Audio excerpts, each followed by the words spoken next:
Sai Krishna lockup death కేసులో కీలక పరిణామాలు చోటు చేసుకుంటున్నాయి.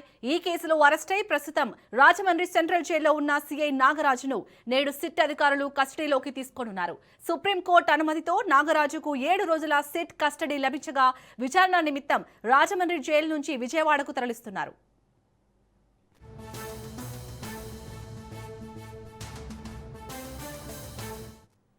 మరోవైపు తనపై నమోదైన కేసును కొట్టివేయాలంటూ సీఐ నాగరాజు ఆంధ్రప్రదేశ్ హైకోర్టును ఆశ్రయించారు.